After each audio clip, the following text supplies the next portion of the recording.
Playing video games as a child, I would always see them exclusively as a form of entertainment, and there was no way I could have predicted the profound impact they would have had on my life. Growing up playing 3D Mario games like Super Mario Galaxy meant when I moved out at 18, Super Mario Odyssey made me feel closer to home, a reminder of when things were easier, and when the most challenging experiences would boil down to whether I achieved a grade or not in an insignificant test, or flunked again because I put no effort in.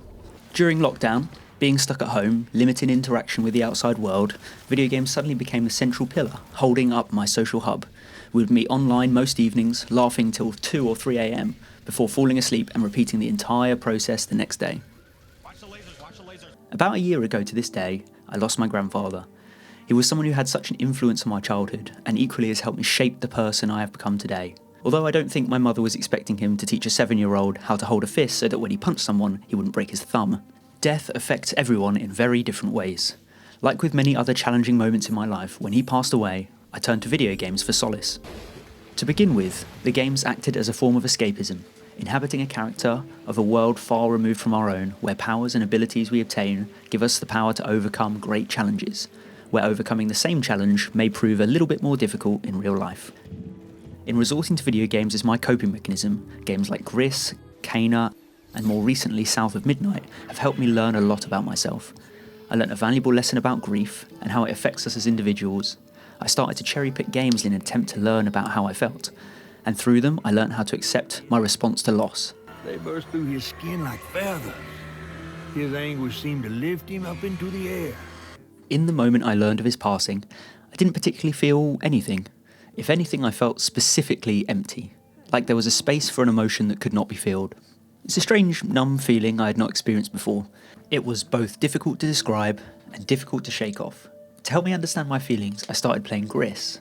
By all accounts, Gris is a very simple game, a story told entirely through its visual and audio, and devoid of any dialogue or specific character interactions. It is, however, a story of grief and how it affects people. Its opening is equal parts beautiful and disturbing, as Gris finds her way through a barren wasteland, devoid of colour, devoid of light, and devoid of any specific direction.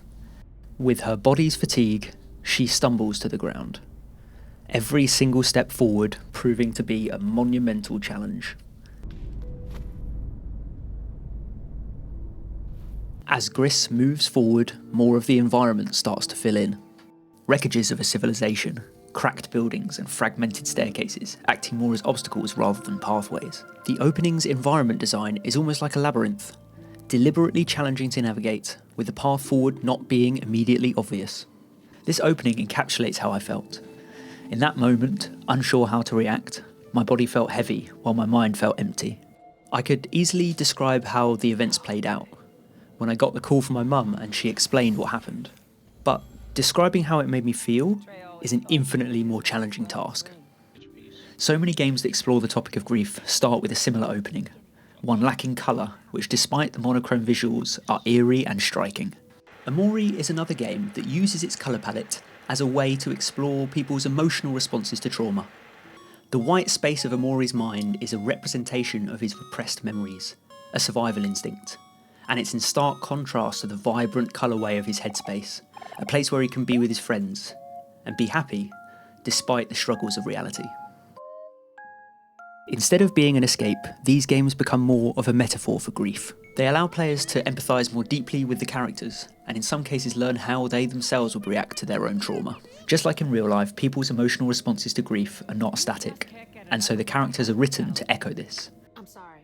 In the same vein, the monotone opening of Gris is only temporary, and it gives way to vibrant shades of red.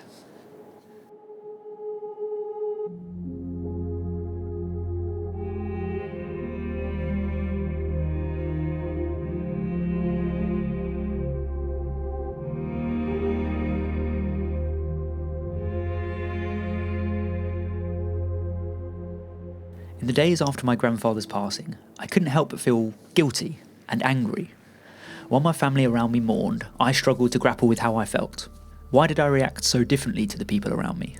Was my reaction normal, or does it make me strange? I felt guilty that I couldn't muster up a more intense reaction, and angry with myself for how I felt.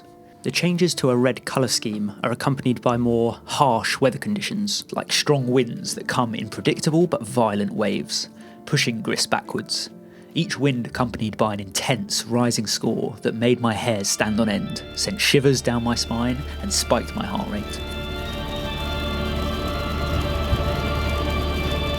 A demonstration of a tense and fractured mental state. Anger is not uncommon when it comes to death. People direct it towards themselves, family, friends, or maybe even religious figures depending on their beliefs. This fact is used as a premise for powerful games like God of War 2018. As Kratos mourns the loss of his wife, haunted by the violence of his past, his anger stems from his inability to change what happened, despite the inherent power he possesses as the God of War. He's experiencing a suffocating guilt. The journey him and Atreus embark on is an attempt to honour his wife's last wishes, and at every turn his anger and his past obscure the way forward. The narrative explores how anger and guilt drive wedges between him and his son, how they break down relationships of all involved in the tale. Only fire when I tell you to fire. I'm sorry. Other games explore this anger and guilt differently. Kena, Bridge of Spirits, presents the player with corrupted boss fights where people have become spiteful renditions of themselves, with consequently destructive behaviours. And in the recently released South of Midnight, the characters like Bunny become hell-bent on restoring the world to the way it was before, no matter the destruction they leave in their wake. So how then does one move past or overcome these emotions, when they are born out of something so powerful and something so devastating? The simple answer is they don't. But actually, it's a lot more complicated than that. As a game, Gris makes a very deliberate decision when it comes to structure. Each chapter is assigned a colour. The world starts monochrome and numb, but develops colour bit by bit, adding greens, blues and yellows into the mix. And as you move through the world and embark on her journey of healing, the colours aren't replaced. They overlap, they overlay, they blend. The reds, greens, blues and yellows blend to create altogether new colours, and in turn they gradually bring life back to what was once a dull and lifeless void. As I sit here writing, recording and editing this video, I'm still angry and I still feel guilt. I feel a burning ache that will likely never go away. All these emotions haven't changed me, instead they have become part of me, overlapping together to create the person I am today, blended with the person I was before. My experience playing video games is really what pushed me to understand this. Games provide the perfect medium for me to empathise with characters and see the parallels between the stories in the game and my own life. Over the last year, I've played a lot of games.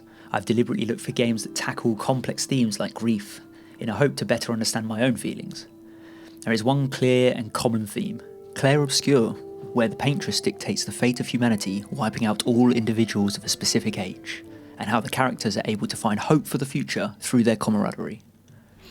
God of War, where the relationship between Kratos and Atreus, although tumultuous, is ultimately what drives them forward and allows Kratos to accept his past and who he is now in the wake of a devastating loss. Squeeze. Both Kena and Hazel move through the world aiding those who are tormented and unable to move past their trauma, eventually allowing them to find peace and a better future. In none of these games do the actions of the protagonists do anything to change the past, but they do allow for the forging of a new path, one which may not be perfect, but one they are happy to live in and happy to continue through. Healing from grief is not an easy task, nor should it be, but with the help of others, it can become more manageable. And in part, thanks to these games, and many more, I find myself using my friend groups and my family to help come to terms with how I feel in the wake of my grandfather's death. Games that allow us to empathise with their characters have a profound ability to affect us, both physically and mentally, and video games specifically can do this like no other media. They can rely on their interactability to bring us closer to the action, closer to the characters, and can influence how we feel. And this is a very powerful thing indeed.